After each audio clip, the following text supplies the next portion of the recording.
I have been talking a lot about individual ETFs and the specific benefits they provide, whether that's maximizing growth, maximizing dividend income, or minimizing downside risk. But of course, no portfolio is going to be made up of one ETF. There's going to be combinations of different ETFs that complement one another. Now, about a month ago, I made a video on a very powerful ETF combination that I feel could provide investors with not only an amazing source of growth, but also provide exceptional risk mitigating capabilities accompanied with very strong monthly income. And that combination was SCHD and JEPQ. And these are the Schwab US Dividend Equity ETF and the JP Morgan Nasdaq Equity Premium Income ETF. These two ETFs provide investors with exceptional growth, with great exposure to big tech through JEPQ, and fantastic overall balance between growth and value stocks. They also provide great risk mitigation through SCHD and the high dividend yield of 10% through JEPQ. However, today I want to talk about another very powerful ETF combination that can not only rival these two in terms of growth, but can provide better risk mitigation and, most importantly, superior tax efficiency. At the end of the day, the returns you see on paper are not actually what you're left with. And if your portfolio is not structured in a tax-efficient manner, then your total returns can be heavily impacted. Okay, so let's get started. I am going to use SCHD again in this combination, and that is strictly due to one factor, and that is fund overlap.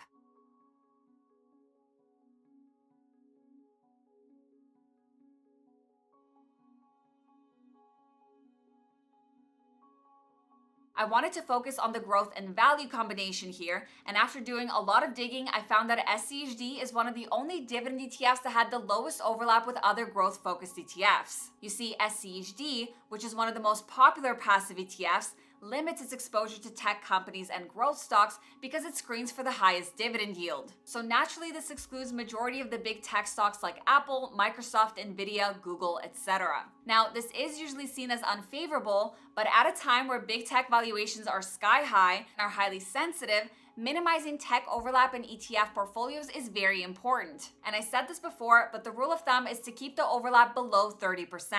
Now, my decision to use SCHD also revolves around the overall popularity of the ETF and the current economic trends. In the recent months, dividend ETFs have been amongst the best performers in the market, and this trend could continue. For one, volatility is starting to pick up, and investors tend to seek dividend assets during times of uncertainty because they naturally exhibit less volatility, serving as a very effective hedge. And secondly, with more interest rate cuts coming this year and in 2025, although the trajectory is rather uncertain, fixed income assets, treasuries, and money markets are going to provide less and less income. And that is because their yields fall in line with interest rate cuts. And as a result, income investors will naturally shift to dividend assets in order to achieve their desired income. Moving on, the stock picking criteria of SCHD works very well in today's economic environment. SCHD uses dividend history, dividend growth, free cash flow, return on equity, and dividend yield as its primary stock picking criteria. As we discussed before, companies that distribute dividends tend to have strong free cash flow and low debt levels. And right now, during times of uncertainty, this is what investors favor. The ETF also screens for strong dividend growth, which is another characteristic that gives us insight into a company's financial health and cash flow stability, which further caters to what investors seek during times of uncertainty. The ETF also uses a screening criteria called IAD yield, which, as discussed earlier, screens for companies with the highest dividend yield, and this is the final screening step. Like I said, investors will seek dividend assets to replace fixed income assets as their primary source of income. So the higher the yield of an ETF, the better. And SCHD has a 34% higher average yield relative to its peers. That is why SCHD has been amongst the best performing dividend ETFs in the market. But also, given its long historical track record and the ability to minimize risk during times of market volatility, the ETF has solidified itself as a reliable long-term dividend ETF. Moving on to the second ETF. In order to find another strong pair for SCHD, I focused on a few key factors. Just like JEPQ, I wanted to find something that did not overlap with SCHD. And naturally, that would lean more towards the growth sector. However, I wanted the ETF to still embody powerful risk mitigating tactics. You see, the reason I chose JEPQ is because it provides risk mitigation through its extremely high dividend yield, which would cushion price declines and market sell-offs. And for those that don't know, JEPQ uses 20% of its assets to sell covered calls on the Nasdaq 100, collecting premium income, which is then distributed as a dividend yield. But the one downside is that the dividend income you're getting from this ETF is considered non-qualified, which is taxed as regular income. So it is taxed at the same rate as your individual income tax bracket. But qualified dividends are subject to capital gains tax, and anywhere between $0 to $40,000 worth of qualified dividends has a 0% tax rate, which is amazing. Now, I will be making a video that goes into a deep dive on tax-efficient dividend income and how different types of dividends are taxed depending on your individual tax bracket. So definitely stay tuned for that. One of the biggest challenges investors face is knowing how to structure an ETF portfolio, not just which ETFs to own. And if you're looking to start the year strong and learn how to build or optimize an ETF portfolio, you can join my Build Your ETF Portfolio workshop. And for the next 2 weeks, you can use the code NEWYEAR to get $70 off. This is a no-fluff, framework-driven workshop that over 100 members are already using to bring clarity and structure to their ETF portfolios. Inside, I walk you through a step-by-step educational framework covering growth ETFs, dividend strategies, high and fixed income ETFs, and international diversification. Whether you're focused on growth, income, or a balanced approach, and whether you're just getting started or nearing retirement, this workshop gives you a clear structure to make more informed investing decisions. You'll also get 1 week free access to my Substack community for ongoing market insights, new ETF launches, dividend portfolio strategies, and direct Q&A with me and my team. So if you're ready to kick off the year strong, you can enroll using the link in the description or comment section below. Now, circling back to ETFs, in order to find a tax-efficient ETF to pair with SCHD that still embodies risk-mitigating characteristics and strong growth, we have to focus on actively managed ETFs. And this brings me to CGDV, which is the Capital Group Dividend ETF. CGDV has been one of my favorite ETFs in the last 2 years, actually since it was established. It has been one of the fastest growing ETFs.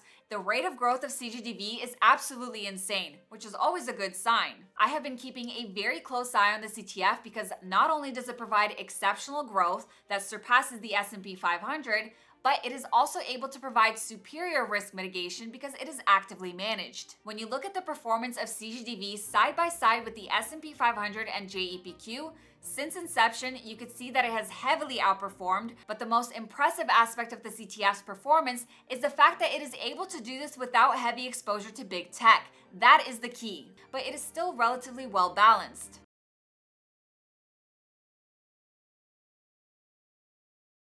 This is a stark contrast to JEPQ, where 50% of its assets are allocated towards technology. Now, if you dig deeper into the individual holdings, you see that the fund does not allocate any more than 5% to each individual holding.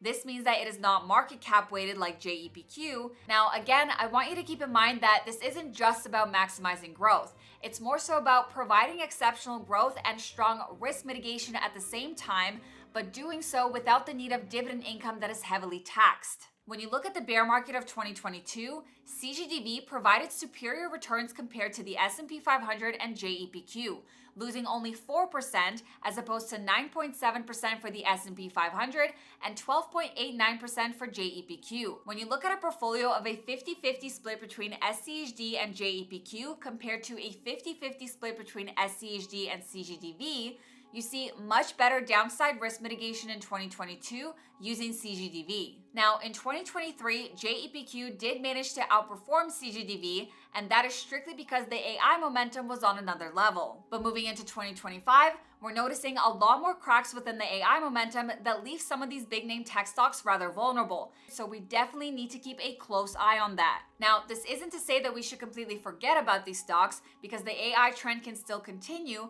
but I think that taking extra steps to mitigate your risk with these sensitive stocks is very important. Another aspect of this ETF combination of SCHD and CGDV is that they have very little overlap, sitting at only 8%. Now, CGDV is very unique in the way it works. So CGDV has a multi-manager structure, each with a particular background, style, and approach, with 5 portfolio managers listed in the fund's statement of additional information. The investment objective of CGDV is to produce income exceeding the average yield on US stocks and to provide an opportunity for growth of principal consistent with sound common stock investing. So, in other words, the fund is emphasizing capital appreciation as well as dividend yield and dividend growth. You're basically getting a hedge fund wrapped in an ETF, which is why it has been a favorite amongst many investors. So this combination provides just as strong growth potential and risk mitigation relative to SCHD and JEPQ, but the returns that you're getting at the end of the day are a lot more tax efficient, which means that you get to keep majority of the returns. And frankly, that is one of the most important things. Now, this combination is also much better for international investors like myself who are subject to withholding taxes on US dividend income. I will be making a separate video on this, but the key here is that foreigners should think about avoiding ETFs where majority of the returns are coming from dividends, because the withholding tax rates can heavily eat into your total returns, which is not ideal in the long term. Now, remember, because of this tax efficiency, the total income of your portfolio is going to be substantially less. And when you compare portfolio income of these two different ETF combinations, you can see a drastic difference. But overall, SCHD and CGDV provide a fantastic combination moving into 2025, with very little overlap, fantastic growth potential and risk mitigating capabilities, accompanied with superior tax efficiency. And that is all for this one. If you haven't yet, make sure you subscribe to my channel and hit that thumbs up button for the YouTube algorithm.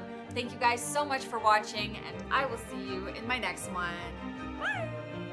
This video is for educational and entertainment purposes only and is not financial, investment, tax, or legal advice. Discussions of ETFs, investing strategies, market updates, or specific funds are general, not tailored to your financial situation, and should not be relied upon for decision making.